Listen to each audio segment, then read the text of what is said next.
Everybody knows that violence is on the rise in America. Everybody knows that video games are the cause of violence. But violence isn't really on the rise, as we showed in our Skies Falling episode. And video games, well, there's really no evidence that they have anything to do with violence. That's the topic in this week's Healthcare Triage.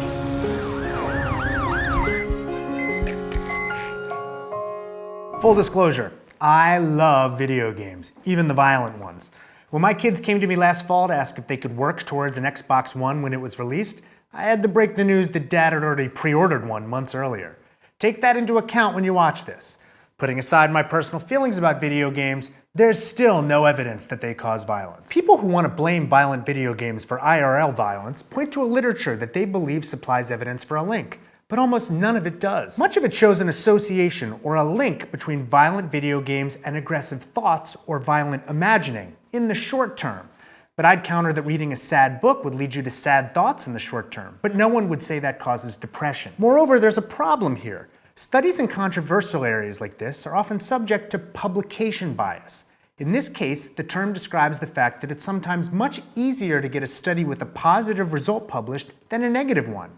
If that's the case, then a review of the literature is not really capturing the truth. It's only showing one biased side of the story. It's not easy to prove this is occurring. After all, it's possible that reality has a bias, and therefore studies leaning in one direction are showing you what is really true. There are analytic techniques we can use, though, to see if publication bias is occurring. In 2007, Christopher Ferguson published a meta-analysis of the studies of violence in video games and found significant evidence of publication bias. In other words, a study that shows a link between violence and video games was much more likely to be published than a study that didn't, and this can skew our view of the literature. But let's delve further into the literature he reviewed. The link between video games and aggressive behavior is really non-existent. The link between video games and aggressive thoughts is more robust. But again, that's not the same thing. Dr. Ferguson offered a number of suggestions in his paper to strengthen future research in the area. Then he conducted such a study. He randomized 103 young adults to play no video game, a non-violent video game, a violent video game where they played the good guy, and a violent video game where they played the bad guy. Then they all had to do a frustration task. In other words, they had to engage in some activity which would make it more likely that they would get frustrated and perhaps aggressive. And his study showed no link between playing the games and aggression. But those kids who had a history of playing violent video games in real life had fewer hostile feelings and decreased depression during the frustration task. They had fewer hostile feelings and less depression. It's not easy to do good research in this area. That's partially because so many people play video games. Moreover, there are so many other things going on that unless you control for them, the associations shown are questionable. In 2012, researchers conducted a study of more than 6,500 eighth graders and went the extra mile to control for other factors.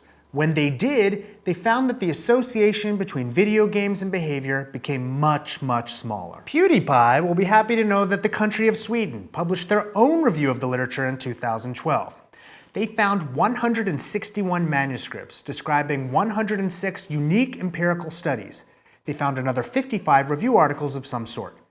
Of the 106 empirical studies, 71 were laboratory studies examining how playing video games affected aggression. But of course, those studies couldn't measure actual aggression, just how people thought, and thoughts lasted from 4 to 30 minutes. They couldn't and didn't measure long-term actual behavior. 23 of the studies were cross-sectional surveys. Basically, they're surveys asking about video game playing and aggressive thoughts.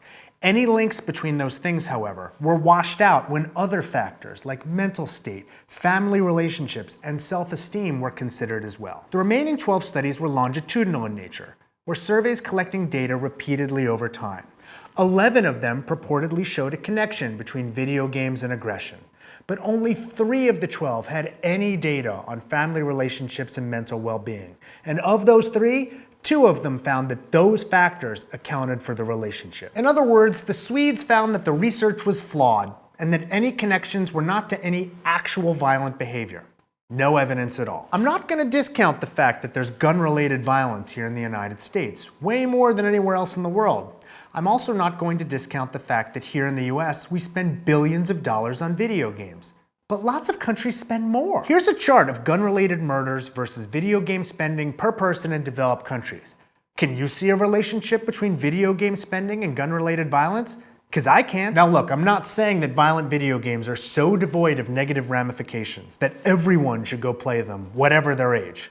Many are not appropriate for kids. They're rated, and parents should use discretion and smarts in allowing their children to be exposed to them.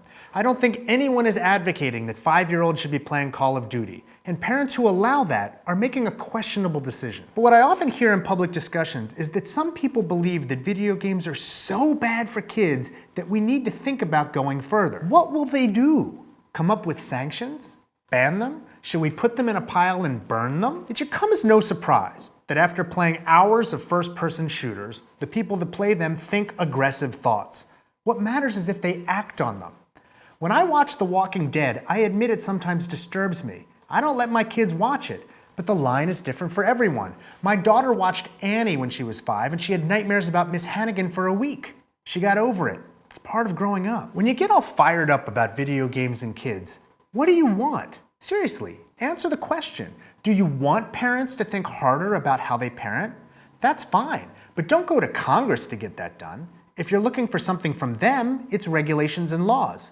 What are those? Will you censor? I admit I'm incredibly uncomfortable with that. Many of my favorite books contain violence, and the thought of people coming for them is absolutely chilling. I'm speaking as a pediatrician, as a father, as well as an American. Censorship is the nuclear option.